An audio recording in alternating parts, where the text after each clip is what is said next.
Hey, welcome back to the Life Coach Launchpad. My name's BJ, and I'm here every week talking to you about all the online business things that, as it turns out, need to happen in order to have a successful life coaching business. I'm a business coach.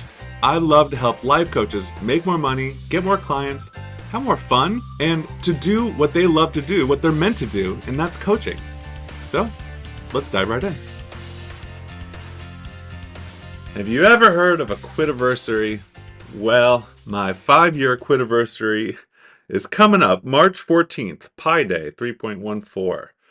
And this episode is all about what I know now that I wish I knew then, because for 11 years I was in corporate America, and this is my first time I'm going to say this, but I'll say it again. This is my disclaimer that there's nothing wrong with corporate America. It wasn't for me.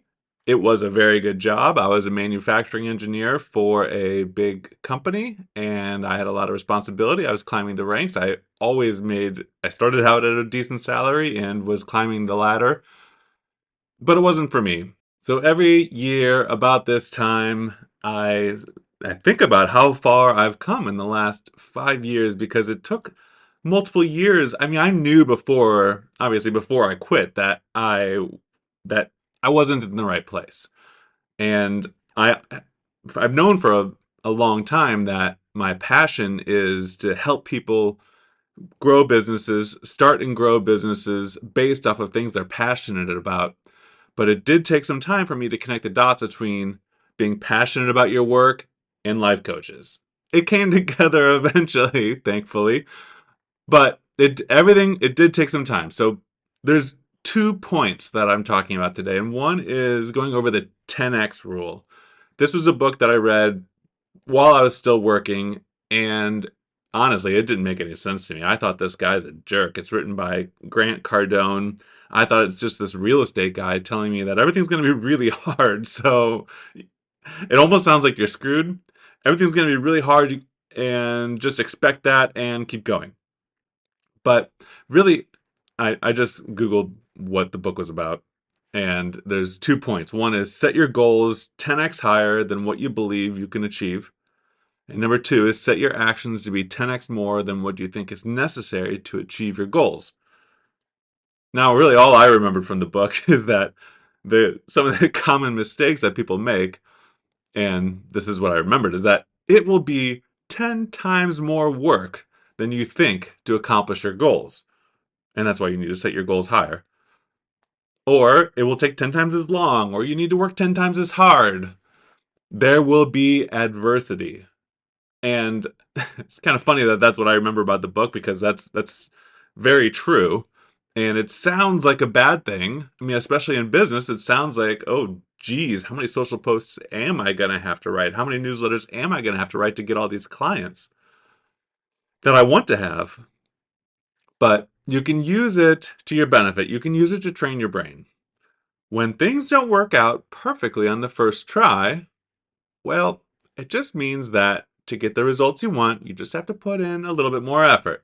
That 10x, from what I could tell, I don't think that he meant that 10x, 10 times, to be an exact number, but expect things to be harder than you think. I am reminded of the quote that I haven't failed, I've just found 10,000 ways that won't work. It's the same thing that if you're getting crickets on your social posts, great. That's one thing that's not working. Keep trying, keep iterating, keep trying to get in front of people who need your help a different way. Or more, sometimes it's more often. Make more offers. And it'll be worth it. Because think about your big goals. I'm guessing, actually, I don't have to guess, you're interested in making money as a life coach. You want to serve those who need your help. You want to support your family. If you had to work a little bit harder and you end up at those goals, so what? So be it. Just because something's harder than expected, that doesn't mean, like for me, it doesn't mean that I don't want that result anymore. I just have to work a little bit harder or longer. And think about what it will be like when you get that goal. Say you meet your revenue, your profit target, and you're looking back and it took more work than you thought. Was it worth it? Yeah. just, it feels like you're running uphill, spinning your wheels, but yeah, it's going to be 10 times harder than you thought.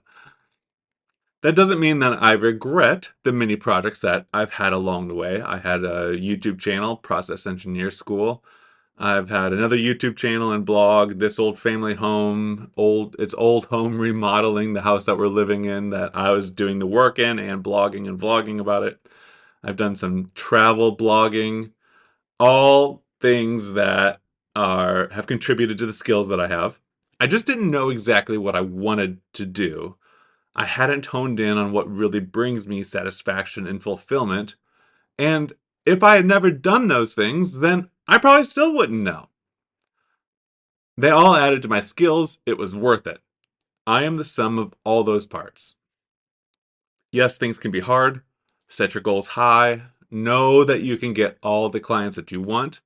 You just have to keep finding new ways of making offers to those people who need your help. That's my point number one. That's the first thing that I think of when I think of back of what have I learned in the last 5 years. The second and last thing is about the power of habits. Get the right habits. When I started my self-improvement journey, which really was happening about the same time that I was starting my entrepreneurial journey, I'd heard about habits. I knew from an intellectual point of view that habits apparently help you get what you want. Good, very good. I thought it was more about making sure that you spent the right amount of time on all the things that needed to get done. I I'm all about processes. I know that if I have this big goal, break it up into a certain number of hours per week, put that into hours per day, you'll get your goal. So that I thought that's what it was all about. Habits were all about. This was way back. This was even before I'd ever heard of thoughts create feelings, create actions. So now I love my morning routine and it was a little challenging for me to get into. I wasn't sure if it was right for me, but now I do a little bit of reading, exercising, and learning. I do have room to make it more closely reflect the teachings in the book that I'm reading called The 5 a.m. Club. I'm reading it for the second time now. It's by Robin Sharma. I've read another book by him, also awesome. But when you compare it to where I am now to 6 months ago, I am killing it. I've come a long way. When you make yourself do things that you don't want to do, but the things that will enjoy the results of, there's a part of your brain that makes that happen, and that part of your brain gets stronger. It's like a muscle. I know you've heard this. You probably tell your clients about this. You get better at making yourself do things that help you in the long run. I see benefits every day related to my body's physical performance, which comes from the exercise. I have a better mental outlook, like being positive, that comes from the reading positive things, and abilities in my business that come from learning. Those are obvious. I mean, that's like the project manager side of me. I know that if I spend time doing that, my skills in those areas will be building. But what I love even more is that the feeling of grit. I feel like I have grit. I have the ability to do things that take grit. I'm good at I like to do hard things. I look forward to my first Tough Mudder. It's coming up. It sounds more impressive than it is. That I'm doing the short one. It's 3 to 5 miles, but it'll be fun. It'll be hard. It'll be fun. Sometimes making yourself work in your business can feel hard. I acknowledge the hardness, but I also know that I'm really good at doing tough things. There's nothing that will stop me from continuing. I will keep going. Of course, I have bad days. What I do is I think back to my other option, which is going back to corporate America or going back to where I was 5 years ago, and that is absolutely not an option. The flexibility, the rewards of being an entrepreneur are unparalleled. I'm helping a client who part of their messaging for their life planning business is that many of us have spent plenty of time vision planning and coming up with roadmaps at work. It's all that to satisfy, to help other people get to their visions. So why not do that for your own life? That's how I feel about business too. It feels so much more rewarding and planning and achieving your own business goals than someone else's. It's like the saying, Don't make $1 million for the money. Do it because of what you'll learn along the way.